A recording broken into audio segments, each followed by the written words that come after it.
সকাল 11টা। জেল থেকে ছাড়া পেয়েছে পার্ক বোগাম চৌধুরী। তবে ইলেকশনের নমিনেশন থেকে তাকে বাদ দেওয়া সহ মিনিস্টার পদ থেকেও বহিষ্কার করা হয়েছে তাকে। চূড়ান্ত অপমানিত আছে। থানার বাইরে প্রেস মিডিয়ার ভিড়। বের হতেই এক ঝাঁক প্রশ্নের সম্মুখীন হলো সে। কোনো রকম সেগুলো এড়িয়ে দ্রুত গাড়িতে উঠে বসলো। তার পাশে বসলো লেমিনহো। গাড়ির দরজা ভালো করে লক করে দিয়ে পার্ক বোগাম চৌধুরীকে বলল, স্যার এখন কি করবেন? বিকেল 5টা নাগাদ বাড়ি সিলগালা করে দেবে। এরপর? কোনো রকম চিন্তা না করে পার্ক বোগাম চৌধুরী ফটাফট বলল, বিকেলের আগেই আমরা রওনা দেব ময়মনসিংহে। যে বাসাটা আছে সেখানে উঠব। আমার ব্যাংকের টাকা ক্যাশ করে বের করে ফেলার ব্যবস্থা করো। আচ্ছা স্যার। এই কল রেকর্ডিং কিভাবে ফাঁস হলো লেমিনহো? জাঙ্কুকের হাতে কিভাবে গেল এটা? জানি না স্যার। পার্ক বোগাম চৌধুরী এক দৃষ্টিতে বাইরের দিকে তাকিয়ে থাকে। হঠাৎ এত কিছু হয়ে যাবে কল্পনাও করেনি সে। মাথায় এখন শুধু তের চিন্তাই ঘুরছে। জাঙ্কুকের চোখে কাল যা ক্ষোভ দেখেছে তাতে স্পষ্ট নিজের ধ্বংসটা দেখতে পেয়েছিল সে।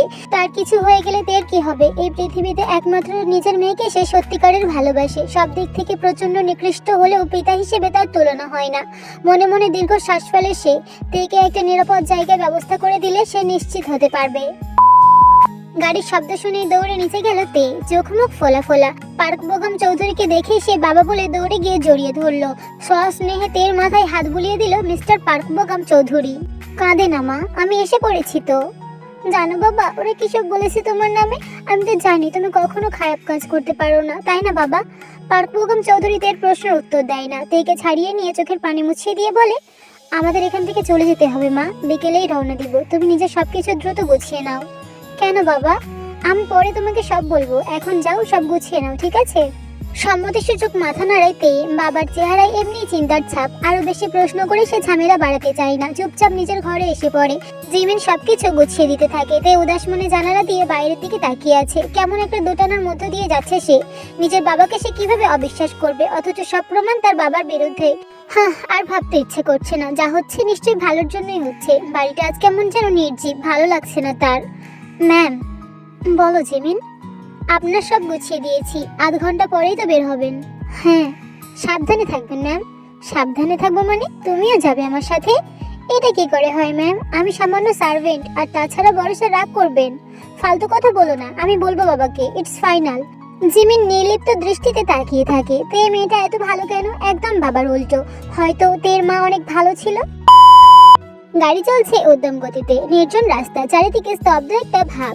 গাড়ি ড্রাইভ করছে লেমিনহো। পাশের সিটে বসে আছে মিস্টার পার্ক বোগাম চৌধুরী। চোখে মুখে চিন্তার ছাপ। এই পরিস্থিতিটা তার খুব চেনা। খুব কাছের একজনকে এমন পরিস্থিতির ভেতর দিয়ে যেতে দেখেছে সে। অজানা ভয় হচ্ছে। তার পরিণতি কি আজকে সেরকম হবে?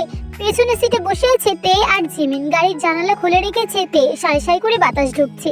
হঠাৎ ব্রেক কষলো লেমিনহো। পার্ক বোগাম চৌধুরী বিচলিত গলায় বলল, কি হলো লেমিনহো? গাড়ি থামালে কেন? লেমিনহো সামনে ইশারা করলে সামনের দিকে তাকাতে দেখলো একটা কালো রঙের গাড়ি একদম তাদের গাড়ির বরাবর দাঁড়িয়ে আছে। তে এতক্ষণ চোখ বন্ধ করে রেখেছিল। গাড়ি থেমে যাওয়ায় চোখ খুললো সে। ততক্ষণে গাড়ি থেকে নেমে গিয়েছে পার্ক বোগাম চৌধুরী, সাথে লেমিনহো।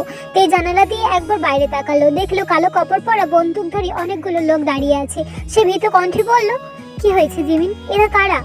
আমি তো জানি না ম্যাম, আপনি ভয় পাবেন না। কালো রঙের গাড়ি থেকে বেরিয়ে এলো জাঙ্কুক। আপাতমস্তক কালো পোশাক তার। হাতে একটা রিভলভার ঘোরাচ্ছে সে। বোগাম চৌধুরী দ্রুত লেমিনহোকে বলল, গাড়ি থেকে আমার বন্দুকটা দাও তো লেমিনহো।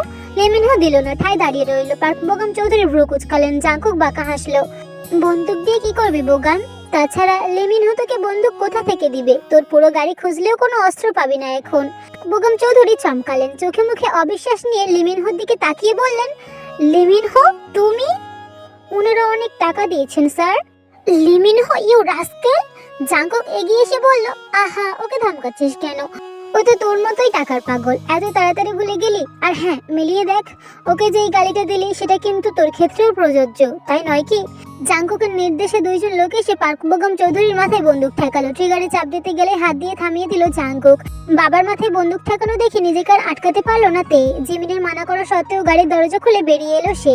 বাবাকে এই অবস্থা দেখে ভয় পেয়ে বলল, বাবা, এরা কারা? কি করছে এসব? তুমি ভেতরে গিয়ে বসো মা।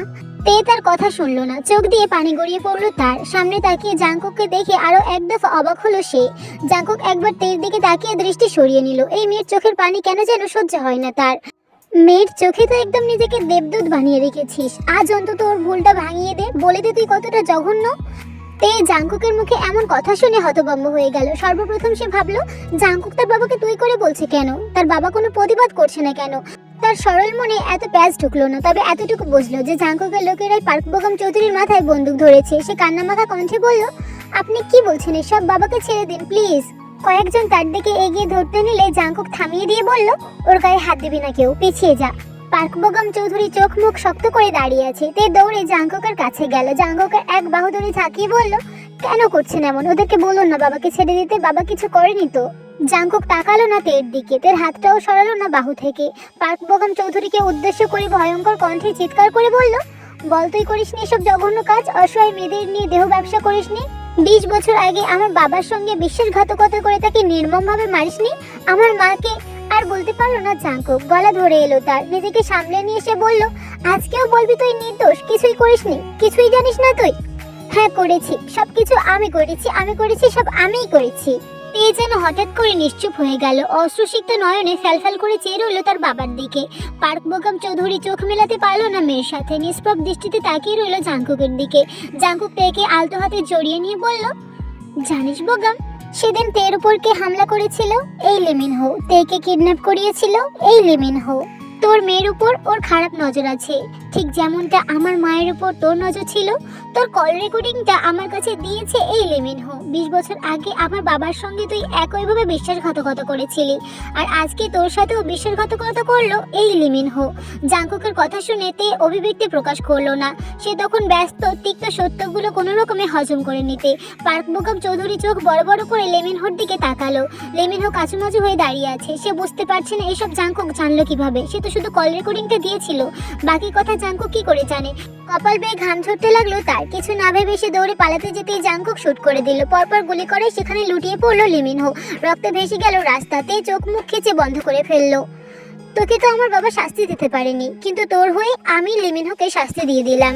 এই প্রথম যেন নিজের কৃতকর্মের জন্য অনুশোচনা হচ্ছে পার্ক বোগাম চৌধুরীর। জাংকুকের দিকে তাকিয়ে 2 হাত জড়ো করে ধরা গলায় বলল, আমার মেয়েটা তো কিছু করেনি, ওকে কিছু করো না তুমি।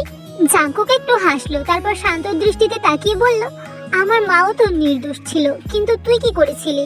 পার্ক বোগাম চৌধুরী মাথা নিচু করে ফেললো। জাংকুক তার নত চেহারার দিকে তাকিয়ে তাচ্ছিলের হাসি হাসলো। তেকে নিজের আরো একটু কাছে টেনে নিয়ে বলল, তোর মতো আমি কখনোই করবো না বোগাম। কুকুর কামড়ালে তো আর কুকুরকে কামড়ানো যায় না। তে এক দৃষ্টিতে একবার তার বাবার দিকে তাকালো। জাংকুক হাত উঠিয়ে বন্দুক তাক করে ট্রিগারে আঙুল রাখলো। পার্ক বোগাম চৌধুরী অনুরোধ করে বলল, তেমা তুমি দেখো না, চোখ বন্ধ করে রাখো। তে কথা শুনলো না, চোখ বেয়ে নোনা জল গড়িয়ে পড়ছে অনবরত। জাংকুক তাকে ঘুরিয়ে এক হাতে তার মাথাটা নিজের বুকে চেপে ধরলো। চোখের ইশারায় পার্ক বোগাম চৌধুরীকে কিছু একটা আশ্বস্ত করে শুট করে দিল। তে বাবা বলে আর্তনাদ করে উঠলো। জাংকুক তাকে মাথা উঠাতে দিল না, শক্ত করে ধরে রাখলো। পার্ক বোগাম চৌধুরীর মৃত দেহ পড়ে রইল। জাংকুক সেদিকে তাকিয়ে মনে মনে তৃপ্তির হাসি হাসলো। ততক্ষণে তার বুকে জ্ঞান হারিয়েছে তে। নিজের রুমেই তেকে যত্ন করে শুইয়ে দিল জাংকুক। শত চেষ্টা করেও মেয়েটার সঙ্গে খারাপ কিছু করার চিন্তাও করতে পারেনি সে। কিছু একটা যেন আটকে দিয়েছে তাকে বারবার। কান্না করার ফলে চোখ মুখ লাল হয়ে আছে তের। ফর্সা চেহারার রক্তিম আভা যেন তার সৌন্দর্য বহুগুণ বাড়িয়ে দিয়েছে। জাংকুক ঝুঁকে তের কপালে ঠোঁট ছুঁয়ে দিল। সে জানে তের এই অবস্থার জন্য সে দায়ী, তবুও তার কিছু করার নেই। বাবা মার মৃত্যুর প্রতিশোধ তাকে নিতেই হতো। রুম থেকে বের হতেই জিমিনের সঙ্গে দেখা হলো। সুগা তার পাশেই দাঁড়িয়েছিল। পাশের রুমে তের জিনিসপত্র রেখে দে, আর কর্নারের রুমে জিমিনের থাকার ব্যবস্থা করে দে। সুগা মাথা নাড়ায়। জাংকুক গটগট করে নিচে নেমে যায়। জিমিনের হাত থেকে লাগেজ নিয়ে সুগা এগিয়ে যায়, তার পিছু পিছু যায় জিমিন। জ্ঞান ফিরেছে তের। উদ্ভ্রান্তের মতো কান্নাকাটি করছে আর চিৎকার চেঁচামেচি করছে। ম্যাম একটু শান্ত হন, এভাবে চিৎকার করলে তো। উনি কোথায় কোথায় উনি? ওনাকে আসতে বল আমার কাছে। কিভাবে পারলেন উনি আমার সামনে আমার বাবাকে? বলতে বলতে উচ্চস্বরে কেঁদে দিল তে। দরজা খুলে প্রবেশ করলো জাংকুক। একটা কাজে বেরিয়েছিল, আসতে শুনলো তে এমন করছে। সে অবশ্য জানতো তে কখনোই স্বাভাবিক আচরণ করবে না তার সাথে। সেই হিসেবে প্রস্তুতি নিয়েই এসেছে সে। তে চিৎকার উপেক্ষা করে জিমিনকে উদ্দেশ্য করে বলল, তুমি যাও জিমিন, ওকে আমি দেখছি। নিঃশব্দে বেরিয়ে গেল জিমিন। জাংকুক ভেতর থেকে দরজা আটকে দিল। তের দিকে এগিয়ে আসতে তে চিৎকার করে বলল, কাছে আসবেন না, একদম কাছে আসবেন না বলছি। জাংকুক জানে তে এখন নিজের মধ্যে নেই, তার রাগ হলো না। ধীর পায়ে তের সামনে গিয়ে বসলো সে। ধরতে গেলেই তে ছিটকে তার হাত সরিয়ে দিয়ে বলল, ধরবেন না আপনাকে, আপনি একজন খুনি, আমার বাবাকে খুন করেছেন। তে রাগ উঠিও না, কিছু জানো না তুমি। কি জানবো, আপনি তো আমার সামনে। আবার কান্না করে দিল সে। জাংকুক শক্ত করে তার 2 হাত নিজের এক হাতের মুঠোয় ধরে রাখলো, আর এক হাত দিয়ে চোখের পানি মুছিয়ে দিয়ে গম্ভীর কণ্ঠে বলল, আর এক ফোঁটা পানি যদি বের হয় তে, আমার থেকে খারাপ কেউ হবে না। তের চোখ আবারও ভিজে এলো। জাঙ্কুক দীর্ঘ শ্বাস ফেলে আবারও তার পানি মুছিয়ে দিল। তে হঠাৎই শান্ত হয়ে গেল। কেন হলো সে নিজেও জানে না। নিজের হাতের দিকে তাকিয়ে মৃদু কণ্ঠে বলল, হাত ছাড়, ব্যথা পাচ্ছি। জাঙ্কুক হাত ছেড়ে দিল। তের এক গালে হাত রেখে বলল, আমার কথাগুলো শোনো। তারপরে যদি মনে হয় আমি ভুল, আমি কিছু করেছি, তখন ঠিক আছে, আমি মেনে নিব। কিন্তু কিছু না জেনে তো তুমি এমন কিছু বলতে পারো না। তের দৃষ্টি নিচের দিকে, হাতের উল্টো পেট দিয়ে এসে চোখ মুছে বলল, বলুন। তার আগে একটা প্রশ্নের উত্তর দাও, তোমার মা কিভাবে মারা গিয়েছিল তুমি জানো? তে একটু অবাক হয়ে বলল, বাবা বলেছিল আমাকে জন্ম দিতে গিয়ে। তোমার মা তোমাকে জন্ম দিতে গিয়ে মারা যায়নি, তোমার বাবা নিজ হাতে তোমার মাকে খুন করেছে। কি বলছেন এসব? বাবা কেন মাকে মারতে যাবে? কারণ বোগামের তখন আমার মাকে প্রয়োজন ছিল। তোমার মা ছিল তার পথের কাঁটা, সেটাকে উপরে ফেলতেও 1 মিনিট ভাবেনি। তাই কিছু বলতেই যাচ্ছিল, তার আগেই জাঙ্কুক তার ঠোঁটে আঙুল রেখে থামিয়ে দেয়। আমার কথা শেষ হবে, তারপর তুমি কথা বলবে, তার আগে না, ঠিক আছে? তেই মাথা নাড়িয়ে সম্মতি জানায়। আর কোনো উপায় নেই তার কাছে। জাঙ্কুক বড় একটা শ্বাস নিয়ে বলতে শুরু করে, 20 বছর আগে আমার বাবা মিস্টার জেওন সুবিন খান ছিলেন তখনকার মিনিস্টার। তার বিয়ে ছিল বোগাম। মিনিস্টার হওয়া সত্ত্বেও তার কোনো শত্রু ছিল না। অতিরিক্ত ভালো মানুষ ছিলেন বলেই বোগামের ষড়যন্ত্র তিনি বুঝতে পারেনি। মিনিস্টারের বিয়ে হওয়ার তাক দেশে নানা দুর্নীতি করলেও আমার বাবা তাকে বারবার ক্ষমা করে দিতেন। তখন ছিল ইলেকশনের সময়, বাবা ছিলেন খুব ব্যস্ত। কৌশলে একদিন বাবার ব্যাংকে সব টাকা বোগাম নিজের অ্যাকাউন্টে ট্রান্সফার করে ফেলে। তারপর ইলেকশনের ঠিক 3 দিন আগে তার বিরুদ্ধে মিথ্যা অভিযোগ করে বাবা নাকি লাখ টাকা ঘুষ নেয়। সেই বিরুদ্ধে মিথ্যা প্রমাণও দেখায়। সবসময় মানুষের ভালোর জন্য কাজ করে যাওয়া আমার বাবাকেই সবাই দোষী সাব্যস্ত করে। প্রচন্ড অপমানিত হন তিনি। জনগণ থুথু করে তার উপর। ফলস্বরূপ রাজনীতি থেকে ধাক্কা দিয়ে বের করে দেওয়া হয় বাবাকে। আমার বয়স ছিল 8 বছর। আমি ছিলাম তখন মামার বাসায়। তাই আমাকে আর ওখান থেকে না এনে সন্ধ্যাবেলায় মাকে নিয়ে সরকারি বাসা থেকে বেরিয়ে যায় বাবা। বাবার মান সম্মান ধুলোর সাথে মিশিয়েও ক্ষান্ত হয়নি বোগাম। তার লোভাতুর দৃষ্টি ছিল মায়ের উপর। প্রতিমধ্যে বাবার গাড়ি থামিয়ে মায়ের সামনে তাকে মেরে ফেলে সে। তারপর জোর করে মাকে তুলে নিয়ে যায় নিজের বাসায়। তোমার বয়স হয়তো তখন 6-7 মাস হবে। মায়ের চিৎকার চেঁচামেচিতে তোমার মা এসে বাধা দিতে এক পর্যায়ে তাকেও শুট করে বোগাম। তখন বোগামের মাথায় চলছিল শুধু আমার মাকে পাওয়ার নেশা। শত কাকুতে মিনতি করেও ছাড়া পায়নি আমার মা। সারা রাত নিজের স্বামীর খুনির নিকট শারীরিক নির্যাতন সহ্য করে সে। মানসিকভাবে সম্পূর্ণ ভেঙে পড়ে। পরদিন কাচের টুকরা দিয়ে হাতে শিরা কেটে আত্মহত্যা করে মা। মামা সেদিন নিজের বোনকে বাঁচানোর জন্য ছুটে গিয়েছিল বোগামের বাসায়, কিন্তু পারেনি। বোগামের এত লোকের সঙ্গে পেরে ওঠেনি। বস্তুত তার সামনেই তোমার মাকে শুট করে বোগাম। আমি তখন ছোট ছিলাম, কিন্তু অবুঝ ছিলাম না। একটু বড় হবার পরে মামার কাছে এসব শুনি। তখন থেকে প্রতিশোধের নেশা জেগে ওঠে আমার মাঝে। আর আজকে ঠিক একইভাবে বোগাম চৌধুরীকে শাস্তি দিতে পেরেছি আমি। ঠিক যেভাবে আমার বাবার সম্মান নষ্ট করেছিল সে, তেমনি ওর সম্মান ধুলোর সঙ্গে মিশিয়ে দিয়েছি। এখন তুমি বলো, আমি কি ভুল কিছু করেছি? তে ছলছল নয়নে জাঙ্কুকের দিকে তাকাই। লোকটার লাল লাল চোখগুলোই বলে দিচ্ছে তার সবগুলো কথা সত্যি। আর এগুলো বিশ্বাস না করার কোনো কারণ নেই তের। কারণ তার সামনেই তার বাবা স্বীকার করেছে। নিজের উপর ঘৃণা হচ্ছে। এত খারাপ লোকের মেয়ে সে, ছি।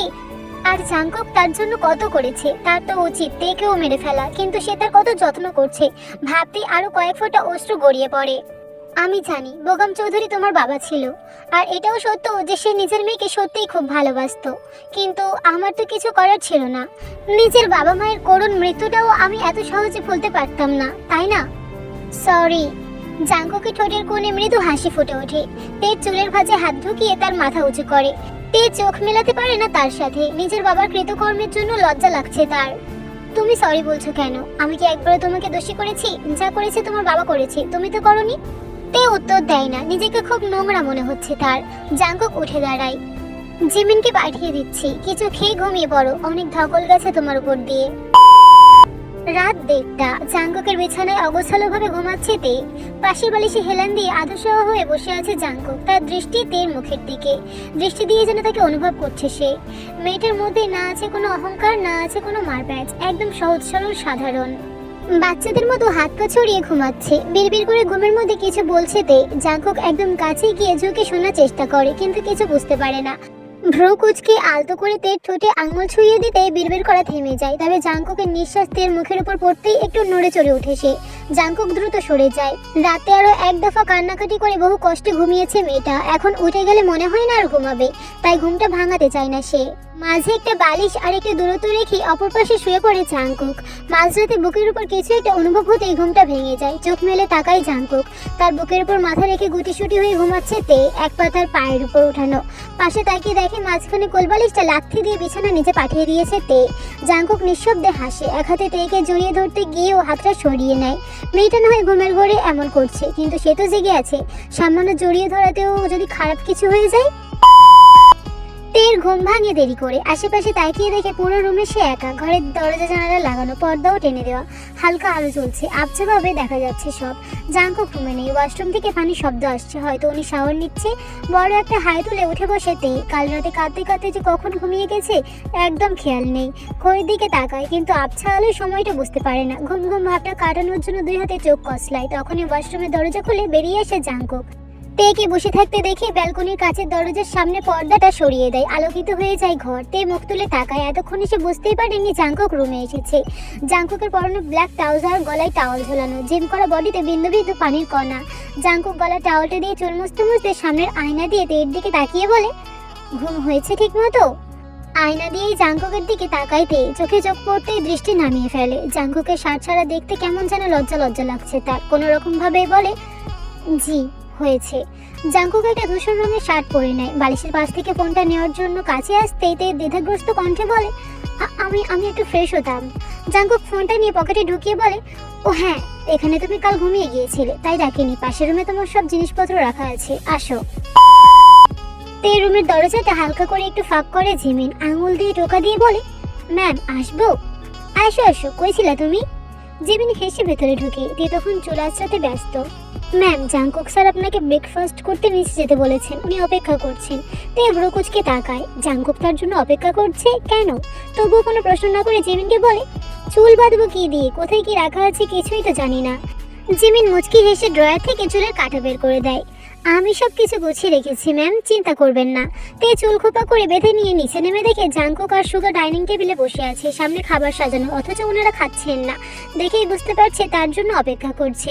জিমিন চেয়ার টেনে দিল তাকে, জাংকুকের কাছে চেয়ারে বসে পড়লো তে। জিমিন বসলো না, তার পাশে দাঁড়িয়ে রইল। অন্য সময় হলে তে ভাবতো জিমিন হয়তো আগে খেয়ে নিয়েছে, কিন্তু এখন তো নিশ্চয়ই এমনটা হয়নি। বসো জিমিন। না ম্যাম, আমি পরে খেয়ে নিব নে। তে চোখ মুখ কুচকে তাকায়, এখনই খেয়ে নাও। জিমিন আর না করে না, বসে পড়ে তের পাশে। এক মনে খেয়ে চলেছে জাংকুক, খাওয়ার সময় কোনো কথা পছন্দ না তার। তে খেতে খেতে এটা ওটা বলছে, সুগা সেগুলোর উত্তর দিচ্ছে। সুগা ভেবেছিল জাংকুক হয়তো রেগে যাবে, কারণ খাওয়ার সময় সে কোনো জরুরি কথা বললেও রেগে যায় জাংকুক, অথচ আজকে তে এত কথা বলছে তার কোনো ভ্রক্ষেপ নেই। তেকে একবারও কথা বলতে নিষেধ করছে না। মনে মনে হাসে সুগা, কিন্তু মুখে কিছু বলে না। হঠাৎ গলায় খাবার আটকে যায় তে, শব্দ করে কেসে ওঠে। তের সামনের গ্লাসে পানি ঢালা ছিল না, সুগা দ্রুত পানি ঢালতে নেয়। তার আগে জাংকুক নিজের গ্লাসে পানিটা খাইয়ে দেয় তেকে, পিঠে হাত বুলিয়ে দেয়। খাওয়ার সময় এত কথা বললে তো গলায় আটকাবেই। অর্ধেক পানি খেয়ে গ্লাসটা নামিয়ে রেখে জাংকুক। তের কাশি থেমে গেছে ততক্ষণে, চোখে পানি চলে এসেছে।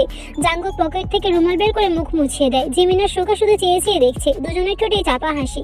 জাংকুক রুমালটা পকেটে ঢুকিয়ে ঠিক হয়ে বসে। চুপ করে খাও। হ্যাঁ, বকছেন কেন? এরকম রোবটের মতো করে বসে বসে খাওয়া যায় নাকি? সুগা মুখ টিপে হাসে, সে নিশ্চিত কথাটা অন্য কেউ বললে জাংকুক তাকে বিনা বাকে শুট করে দিত। জাংকুক রাগে দৃষ্টি নিক্ষেপ করে খাওয়ায় মনোযোগ দেয়। খাওয়া শেষে যখন পানি খাবে তখন সুগা দ্রুত বলে, পানি চেঞ্জ করে দিচ্ছি ভাই। কারণ সে জানে জাংকুক শুধু ওই গ্লাসেই পানি খায়, প্রয়োজন নেই বলে তের অর্ধেক খাওয়া পানিটা খেয়ে উঠে পড়ে জাংকুক। গটগট করে উপরে হেঁটে চলে যায়। বিকেলবেলা নিজের রুমের ব্যালকনিতে বসে আছে তে, তার পাশে জিমিন। আবার মন খারাপ লাগছে তার, না চাইতেও বাবার কথা মনে পড়ছে। ভাবতেও অবাক লাগছে, এই পৃথিবীতে তার সব থেকেও কিছুই নেই, আপনজন বলতে জিমিন ছাড়া কেউ নেই। জাংকুক যে তাদের নিজের বাসায় রাখছে এটাই ঢের বেশি। দীর্ঘশ্বাস ফেলে তে, আপনাদের মধ্যে সম্পর্ক কেমন? তে ধ্যান ভাঙে, জিমিনের কথা কিছু বুঝতে না পেরে বলে, মানে মানে গত রাতে না আপনি জাংকুক স্যারের রুমে ঘুমালেন? হ্যাঁ তো সেটাই বলছি, বুঝতে পারছেন না? তুমি যা ভাবছো সেরকম কিছু না। জিমিন আর কিছু বলে না, তবে তার চেহারা দেখেই বোঝা যাচ্ছে তের কথাটা সে খুব একটা বিশ্বাস করেনি। তেও চুপ করে যায়, চোখ বন্ধ করে ভাবে। মূলত তার কাছেও এই প্রশ্নের উত্তর নেই, তার আর জাংকুকের মধ্যে আসলে কিসের সম্পর্ক। অফিস থেকে ফিরেছে জাংকুক। রাতের খাবার কখনোই খায় না সে। তার রোজকার মতো সিগারেট হাতে ব্যালকনিতে দাঁড়িয়ে আছে। চারিদিকে গাঢ় অন্ধকার। বাড়ির সামনে লাইটগুলো তার নির্দেশে একসময় বন্ধ করে দেওয়া হয়। অন্ধকার খুব পছন্দের জাংকুকের। তার এই এক সমুদ্র আধারে ঢাকা নিঃসঙ্গ জীবনে এই যান্ত্রিক আলোগুলো একেবারেই বেমানান অনর্থক লাগে। একবার তের খোঁজ নিয়েছিল সে। শুনেছে মেয়েটা নাকি সারাদিন রুমেই ছিল, বের হয়নি। শূন্য শূন্য লাগছে তার। কাল রাতে তে ছিল সাথে। সারা রাত শান্তি মতো ঘুম হয়েছে। আশ্চর্যজনক হলেও কাল রাতে কোনো রকম নেশা করেনি সে। তবুও ঘুমটা হয়েছে একদম মনের মতো। আবারও সিগারেটে টান দিল জাংকুক। পুরো ব্যালকনিতে ঘুমোর ধোঁয়া ভরে গেছে। অ্যাস্ট্রেতে জমা হয়েছে অনেকগুলো আটভরা সিগারেটের অংশ বিশেষ। জাংকুকের অবচেতন মন বারবার তেকে খুব করে কাছে পেতে চাইছে। সেই চাওয়াটাকে সিগারেটের ধোঁয়ার সঙ্গে উড়িয়ে দেওয়ার নির্মল চেষ্টা করছে সে। দরজায় জোরে জোরে নক করার শব্দ হয়। জাংকুক ঘাড় ঘুরিয়ে একবার তাকায়। তার রুমে দরজা লক করা না, কিন্তু কারো নক না করে প্রবেশ করার অনুমতি নেই। সুগা এসেছে ভেবে জোর গলায় বলে সে। দরজা খোলাই আছে, কামিন। ধীর পায়ে জাংকুকের রুমে প্রবেশ করে তে। ঘরের আলো নিভানো। কোনো রকম পা ফেলে সে সামনে এগোয়। ব্যালকনিতে প্রবেশ করার সময় অন্ধকারে কিছু দেখতে না পেয়ে ধুম করে মাথায় বাড়ি খায়। উফ বলে কুকিয়ে উঠতেই জাংকুক সচকিত হয়ে পেছনে ফিরে। অবয়ব দিকে বুঝতে পারে এটা তে। তুমি এখানে? আপনাকে ডাকতে এলাম। রাতে খাবেন না? সুগা বলেনি আমি রাতে খাই না। তার দিকে এগিয়ে গেল তে।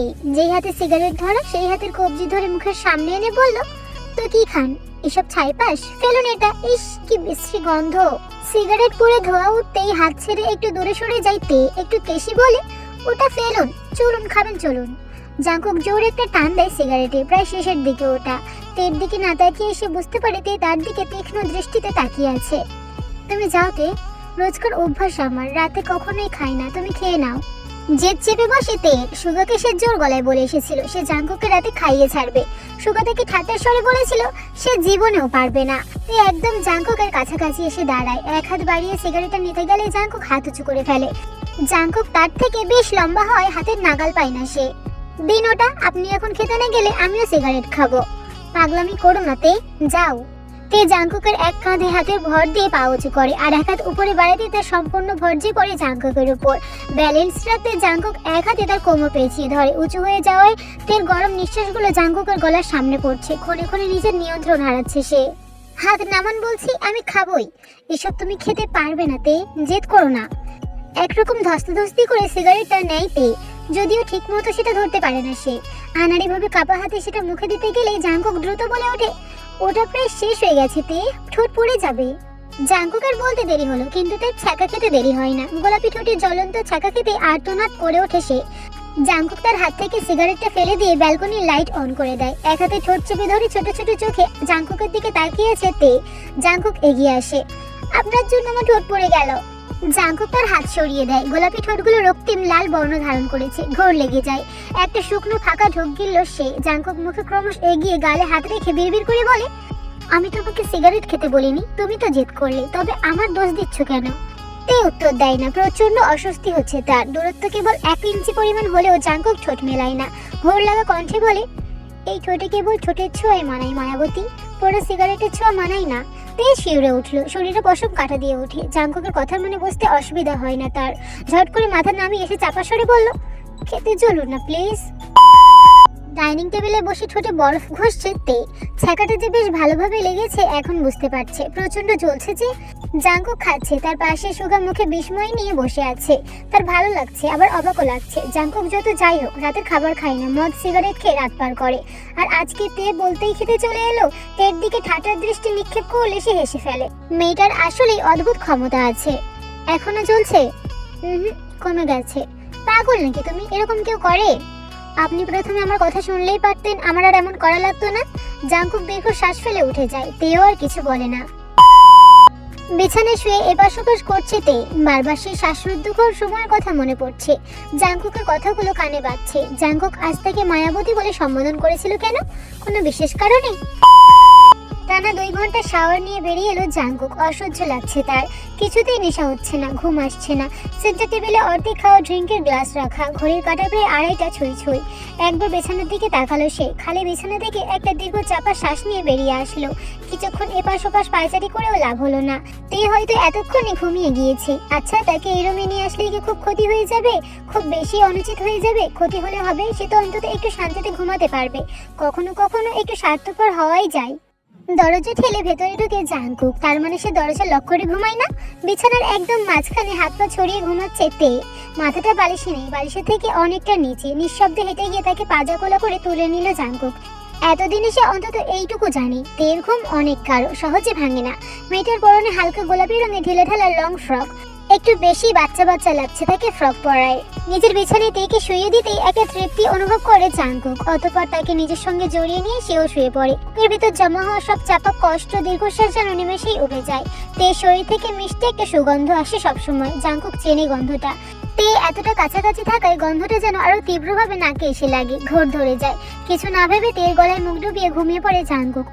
উচিত অনুচিতের হিসেবটা তার মায়াময় অনুভূতির ভিড়ে আড়াল হয়ে যায়। সকালে ঘুম ভাঙতে নিজেকে কারো বাহুডোরে আবদ্ধ অবস্থায় পেয়ে থমকে গেল তে। এটা যে জাংকুকের রুম বুঝতে অসুবিধা হলো না।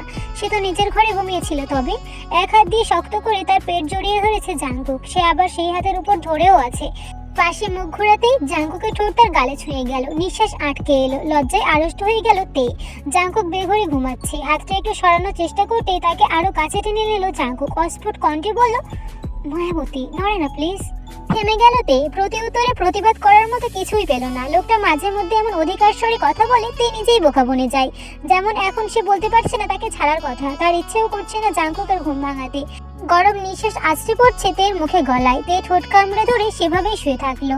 বেশ অনেকক্ষণ কেটে গেল। জাংকুক ঘুম থেকে উঠলো না। ঘরের দিকে তাকিয়ে দেখলো প্রায় 11টা বেজে যাচ্ছে। অনেক বেলা হয়ে গেছে। জিমিন নিশ্চয়ই তাকে খুঁজছে, তাকে রুমে না পেয়ে না জানি কি ভাবছে। হঠাৎ দরজায় জোরে জোরে নক করার শব্দ হলো। তে চমকে সেদিকে তাকালো। জাংকুক চোখ না খুলে বিরক্তিকর কণ্ঠে বলল, কে? কি সমস্যা? ভাই, তে ম্যাম রুমে নেই, পুরো বাসায়ও নেই। জাংকুক একবার তের দিকে তাকালো। মেয়েটা অন্যদিকে তাকিয়ে আছে, লজ্জা পেয়েছে মনে হয়। ও আমার সাথে আছে, যা তুই। সুগার আর কোনো কথা শোনা গেল না। জাংকুক তের দিকে তাকালো। তে নিচের দিকে তাকিয়ে আছে। জাংকুক একটু হাসে। তের গাল দুটো লজ্জায় লাল হয়ে আছে। তের উপর থেকে হাত সরিয়ে নেয় সে। তে যেন হাফ ছেড়ে বাঁচে, ঘাড় কাত করে জাংকুকের দিকে তাকায়। জাংকুক তার দিকেই তাকিয়েছিল, ফলে চোখাচোখি হয়ে যায়। আপনি আমাকে এখানে এনেছেন কেন?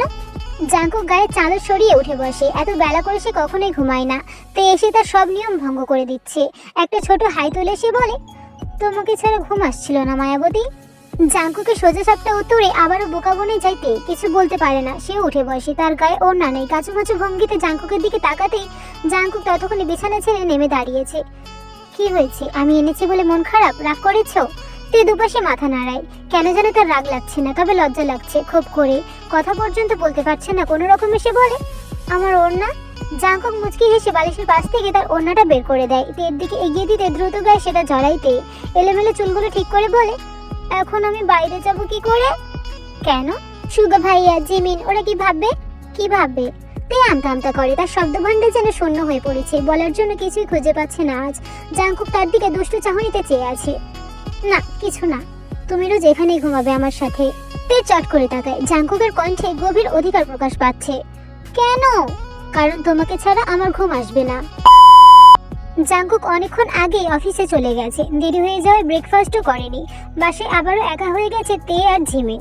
জাংকুক তাকে বাসার সব জায়গায় যেতে বলেছে। যাওয়ার আগে বলে গেছে নিজের রুমে বসে থাকতে। বোরিং লাগলে যেন তারা সারা বাড়ি ঘুরে বেড়ায়। তাই সে আর জিমিন বাড়ির সামনে বাগানে ঘুরে বেড়াচ্ছে। হঠাৎ তের চোখ গেল বাগানের এক কোণে একটা ছোট মতো ঘরের দিকে। সে ধীর পায়ে এগিয়ে গেল ওখানটায়। জিমিনও গেল তার পিছু পিছু। ওখানে কিছু গার্ড দাঁড়িয়ে আছে। তাই কাছে যেয়ে তাদেরকে জিজ্ঞেস করলো, এটার ভেতরে কি? ম্যাম, এখানে স্যারের পোষা কুকুরেরা থাকে। কুকুরেরা? কয়টা কুকুর ওনার? 2টা, একজন মেল একজন ফিমেল। আপনি ভয় পাবেন না ম্যাম, ওদের ট্রেনিং দেওয়া আছে, কামড়াবে না ওরা, স্যারের খুব প্রিয়। ও আচ্ছা। তাই মাথা নাড়ে। সে বুঝতে পারছে জাংকুকের খুব প্রিয় এরা। নেটের দরজা দিয়ে দেখা যাচ্ছে বড় বড় পশম কুকুরগুলোর। একজন ঘুমাচ্ছে আর একজন তার পাশে বসে আছে। সাইজে সাধারণ কুকুরের তুলনায় অনেক বড়। দুজন একই রকম দেখতে। আচ্ছা, জাংকুক ওদেরকে আলাদা করে কিভাবে? মনের প্রশ্নটা মনে রেখে দিল তে। জাংকুক আসলে তাকে জিজ্ঞেস করবে ভেবে। হল রুমের সোফায় পা তুলে বসে টিভি দেখছে তে। টিভিতে কার্টুন চলছে। তে মনোযোগী দৃষ্টিতে সেদিকে তাকিয়ে আছে। মাঝে মাঝে এক দুবার ঘড়ি কাটা লক্ষ্য করছে। জাংকুকের ফেরার সময় হয়ে গেছে, তবুও কেন আসছে না? জাংকুক বাড়িতে ঢোকে। তে উল্টো দিকে সোফায় বসে আছে, বিধায় তাকে দেখতে পাইনি। টিভির সাউন্ড অনেক জোরে দেওয়া, তাই ওর পায়ের শব্দ তার কানে যাচ্ছে না। জাংকুক সিঁড়ি দিয়ে উঠতে উঠতে গলার জোর বাড়িয়ে ডেকে ওঠে, তে রুমে আসো তো। তে চমকে পেছনে তাকায়, শুধু দেখতে পায় জাঙ্কুক সিঁড়ি দিয়ে উঠে যাচ্ছে। অদ্ভুত, উনি এলো কখন? টিভি বন্ধ করে উঠে দাঁড়াইতে জিমিন একটু আগেই রুমে গিয়েছে, সে একাই বসেছিল। উপরে উঠতে উঠতে দেখতে পায় সুগা চোখ মুখ কালো করে নিজের রুমে ঢুকছে। তে আস্তে করে নক করে দরজায়। তবে নক করে ঢুকতে হবে না তে, আসো তুমি। তের ঠোঁটের কোণে মৃদু হাসি ফুটে উঠলেও সেটাকে আড়াল করে ভেতরে ঢুকে সে দেখে জাঙ্কুক আয়নার সামনে দাঁড়িয়ে ঘড়ি খুলছে। তার দিকে তাকাতেই সে লক্ষ্য করলো জাঙ্কুকের চোখ জোড়া অসম্ভব লাল হয়ে আছে। আটকে উঠে সে, কিন্তু মুখে কিছু বলে না। জাঙ্কুক মুচকি হাসে। আজকাল তের কাছাকাছি থাকলেই কেমন যেন শান্তি শান্তি লাগে তার। এই যে তার গায়ে এত জ্বর, মাথা ব্যথায় চোখ পর্যন্ত খুলতে পারছিল না, আর এখন কতটা ভালো লাগছে। মাথা ব্যথাও যেন হাওয়াতে মিলিয়ে গেছে। হয়তো এখন মাথা ব্যথা করছে, কিন্তু সে অনুভব করতে পারছে না। তের কাছে থাকলে অন্য কিছু অনুভব করতে ইচ্ছে হয় না তার, তখন সে কেবল তেতেই মগ্ন থাকে। কাছে আসো। গুটি গুটি পায়ে তার সামনে যেতেই কোমর ধরে তাকে একদম কাছে টেনে নেয় জাঙ্কুক। কপালে উত্তপ্ত ঠোঁটের স্পর্শ এঁকে দিল। কেঁপে উঠল তে। তড়িৎ গতিতে হাতের উল্টো পিঠ দিয়ে জাঙ্কুকের গাল ছুঁয়ে দিতেই চোখ মুখ নিমেষে অদ্ভুত ব্যাকুল ভাবে ফুটে ওঠে, আপনার গায়ে প্রচন্ড জ্বর। জাঙ্কুক মাদক মাখা নয়নে এক দৃষ্টিতে তার দিকে তাকিয়ে থাকে। তের চোখে মুখে তার জন্য অস্থিরতা দেখে মনে মনে একরাশ প্রশান্তির হাওয়া বয়ে যায়। চোখ বন্ধ করে ফেলে সে। মাথা ব্যথাটা কি এখনো আবার হচ্ছে? জানি মায়াবতী, এই জ্বরে আমার কিচ্ছু হবে না। জাঙ্কুকের কণ্ঠে কেমন যেন জড়তা। তে বুঝতে পারে জাঙ্কুকে জ্বরের ঘরে এসব বলছে। জ্বরে যেন পড়ে যাচ্ছে তার শরীর। তে তাকে জোর করে বিছানায় বসিয়ে দেয়। আপনি বসুন, আমি ওষুধ নিয়ে আসছি, আপনার জ্বর বেড়ে যাচ্ছে। জাঙ্কুক তার হাত ধরে ফেলে। তুমি যেও না মায়াবতী, তুমি থাকলেই হবে, আমার আর কিচ্ছু লাগবে না, কিচ্ছু না, আমি এক্ষুনি আসছি, একটু বসুন। দ্রুত বেরিয়ে যায়। মেডিসিন কোথায় রাখা থাকে সে তো জানে না। সুগার রুমে যে নক করতে দরজা খুলে সুগা। তাকে কিছু বলার সুযোগ না দিয়ে তে বলে, ভাইয়া ওনার তো খুব জ্বর, জ্বরের ওষুধ কোথায় আছে? সুগার রাগ নিয়ে কিছু একটা বলতে চেয়েও বলতে পারে না। তে অস্থির চাহনি দেখে সে নরম কণ্ঠে বলে, চলুন দিচ্ছি। একটু আগে এই নিয়ে জাঙ্কুকের সাথে তার এক প্রকার রাগারাগি হয়েছে। অসুস্থ হলে কখনোই নিজের খেয়াল রাখে না জাঙ্কুক। সামান্য ওষুধও খেতে চায় না। আজ যে প্রচন্ড জ্বর, তবু শত বলেও ডাক্তারের কাছে নিতে পারেনি। এখন যদি তের কথায় একটু ওষুধ খায় তাহলেই শান্তি। জাঙ্কুককে বিছানায় হেলান দিয়ে বসিয়ে দিয়েছে সুগা। মাথা কাত করে চোখ বন্ধ করে রেখেছে জাঙ্কুক। তের কথায় ওষুধ খেয়েছে সে, তবে জ্বর এখনো কমেনি। তে সুপের বাটি হাতে ঘরে ঢুকে। সুগা একটু সরে দাঁড়ায়। জাঙ্কুকের পাশে বসে পড়ে তে। এক চামচ স্যুপ মুখের সামনে ধরে বলে, হাঁ করুন। জাঙ্কুক আদো আদো ভাবে তাকায়। তে অন্য হাতটা শক্ত করে ধরে বিনা বাক্যে মুখ হাঁ করে। তে লজ্জা লাগে। সুগার সামনে ভেবে উনি হাত ধরে রেখেছেন।